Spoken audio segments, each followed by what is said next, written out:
Gulzar house లో జరిగిన అగ్ని ప్రమాదంలో 17 మంది ప్రాణాలు కోల్పోవటం పట్ల ఆర్మూర్ మాజీ ఎమ్మెల్యే జీవన్ రెడ్డి తీవ్ర దిగ్భ్రాంతి వ్యక్తం చేశారు. మృతుల కుటుంబాలకు తన ప్రగాఢ సానుభూతిని, సంతాపాన్ని తెలిపారు.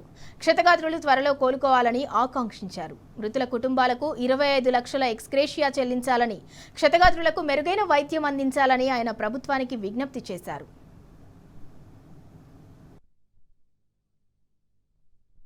అటు సీఎం రేవంత్ రెడ్డికి అగ్ని ప్రమాద ఘటన జరిగిన స్థలానికి వెళ్లే తీరిక లేదా అని జీవన్ రెడ్డి ప్రశ్నించారు.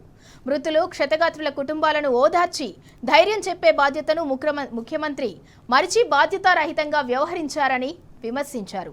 ముఖ్యమంత్రికి అందాల పోటీలు, విహారయాత్రలు, ఫోటోషూట్లు తప్ప ప్రజల ప్రాణాలు పట్టవా అని జీవన్ రెడ్డి నిలదీశారు.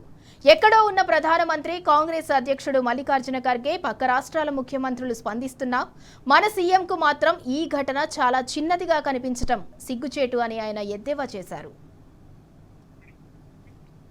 వేసవి కాలంలో రాష్ట్రమంతా, ముఖ్యంగా హైదరాబాద్లో తరచూ అగ్ని ప్రమాదాలు జరుగుతున్నా నివారించడానికి ప్రభుత్వం ముందస్తు చర్యలు తీసుకోలేదని జీవన్ రెడ్డి విమర్శించారు. ప్రభుత్వ అలసత్వానికి ఏ పాపం ఎరగని సామాన్యులు సమిధలవుతున్నారని, ఎంతో మంది క్షతగాత్రులై విలువైన జీవితాన్ని కోల్పోతున్నారని ఆయన ఆవేదన వ్యక్తం చేశారు.